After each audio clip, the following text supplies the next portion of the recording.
We preview a big week in Washington. President Trump, he wants tax reform, new health care deal, and oh, by the way, if Congress doesn't cut a budget deal, the whole government's going to shut down come Saturday on President Trump's 100th day in office.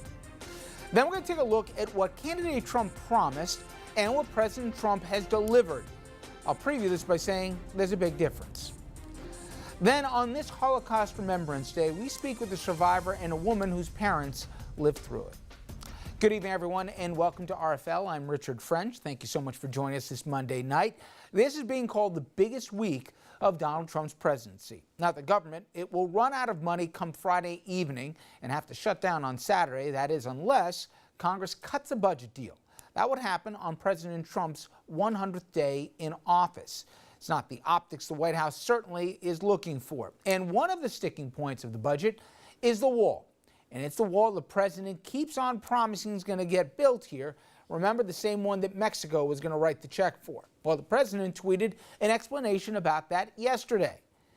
Eventually, but at a later date so we can get started early, Mexico will be paying in some form for the badly needed border wall. And he's also trying to tie the wall here to the budget. And of course, it's the Democrats' fault, even though they're in the minorities in both the House and the Senate. Another tweet from our commander-in-chief. The Democrats don't want money from a budget going to border wall, despite the fact that it will stop drugs and a very bad MS-13 gang members. Taxes are also on the agenda this week. President saying he will make an announcement about tax reform come Wednesday.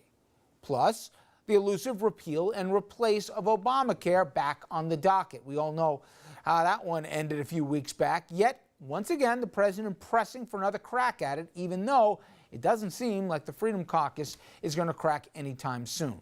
All right, a lot to unpack here. Let's bring in our panel. Jeanne Zaino, professor of political science at Iona College, also senior advisor at the consulting firm Applied Techonomics.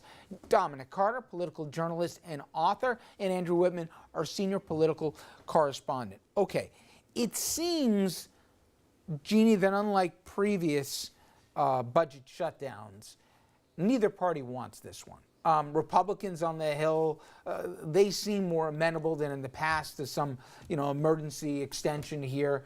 But this is all with the condition that the White House doesn't get involved and screw this thing up. For the life of me, I don't get why the only person who seems to be bringing up the wall is the president, and it's almost like a poison pill in this. I don't get why it's in his self-interest to keep reminding people that that campaign promise that Mexico's paying for it. They're not. And by the way, he's going to shut down the government if the thing doesn't get built, when even Republicans, border state Republicans, don't want the thing. I don't get the politics of it. Forget what's right and what's wrong here. Even the politics don't add up to me. Well, I give you credit for reading that tweet with a straight face, because I can't even listen to it with a straight face. I mean, and it does. It begs the question, what is he thinking? He would be best off allowing the Congress to get a continuing resolution at the very least, keep the government open, because if it doesn't stay open, it's going to destroy Republicans. It's not going to hurt Democrats.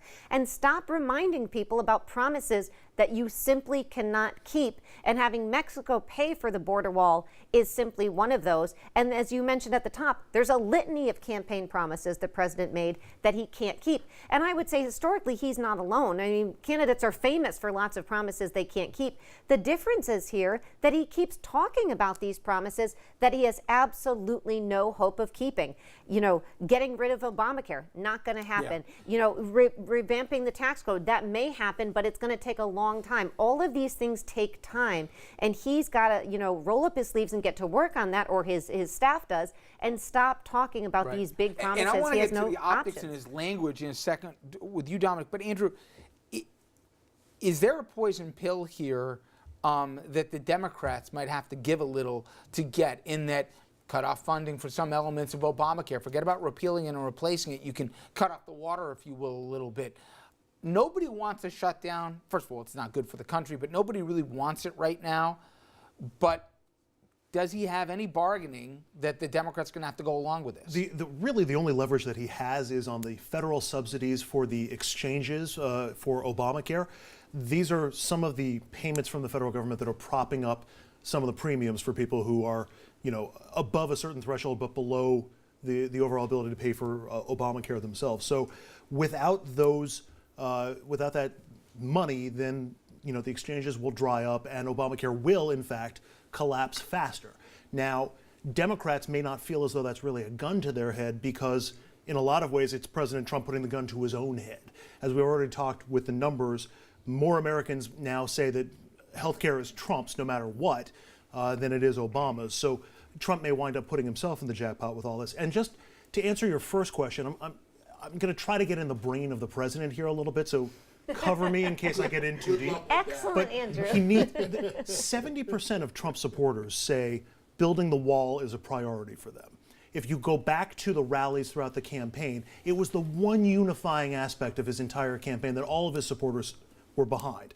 So he needs the wall, or else he winds up risking losing that 35% base that is lockstep behind Trump right now. The problem is he can't get Mexico to pay for it. The U.S. is going to have to pay for it, and the only way the U.S. will pay for it is if Congress allocates the money. So the president thinks he's got some leverage here. It's the only chance he'll have to get this done. But why not say that's part of his infrastructure bill?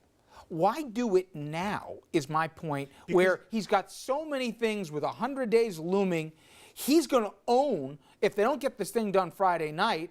And I think he also exposed the fact that, listen, if he thought every Republican was going to vote for this, he wouldn't be making a stink about this. He's got problems where Republicans don't want this. He does. So he's really not just trying to pressure Democrats when it comes to funding the wall. He's trying to pressure all of Congress into ponying up for that. And there is no way that they will do it unless their neck is in the guillotine. I mean, you mentioned putting it in infrastructure, but there's not enough support for that, and they would either vote that out or it would sink the entire infrastructure proposal. So he thinks he's got leverage. Staying in the Trump brain here, Dominic, it's interesting. Take a breath. Is that we all have seen the series of tweets we talked about it Friday where he says, oh, this arbitrary, silly 100 days. He's the guy who made the point that 100 days was everything. It's like he's obsessed. He was so upset with the poll numbers that came out. It's not like. Take the word like out. And at the same time, he can't get out of his own way in terms of, I got to get something. I got to have victories. I got to get him on the board here. I got to get, some credit here before the 100 days hits. It's an arbitrary number, 100 days. Let's be honest. His presidency will not be defined by what he can get done by Friday. But he's his own worst enemy sometimes with this stuff. Clearly, Richard, there's no doubt about it. You answered the question in the setup when you asked Andrew the question. When you said 100 days is coming up, why would he do this? Well, that's the answer.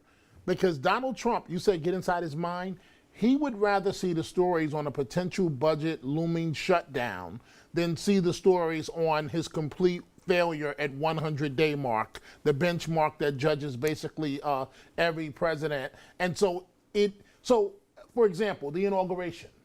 Why would somebody have their press secretary come out and argue the facts on attendance numbers? And not to interrupt you, but today he's still talking about the popular vote. He tweeted again, and he misstated that he won the popular vote. Why does he? Listen, we've all got a little preview into what we could have for the next 4 years, but he's obsessed about even battles he's won that he keeps relitigating. And so, Richard, in Donald Trump's world, he's setting up the perfect storm, if you understand the way that he thinks. Distraction over here, the budget, and we know the deep newscaster voices all around the country. The budget is about to shut down, and the lead story, 12 hours and counting, the clocks and so on. He'd rather have that than have the stories of, hey, he's been there for 100 days, he has the House, he has the Senate, and he's done zero. But the problem is they're all tied together. And I know, and I don't try to overinflate how much people don't usually consume the minutia that the four of us do, but people understand a couple things. 100 days are coming up. People have seen the numbers. They know they're not good. They can't recite them like Jeanne can, okay? But they know the poll numbers aren't good for anybody in Washington, not just the presidents. We'll show you guys in a couple minutes. But if the government shuts down and the Republicans run the House, the Senate, and the White House, he can't blame the Democrats. Even if the people don't like the Democrats, you can't do it.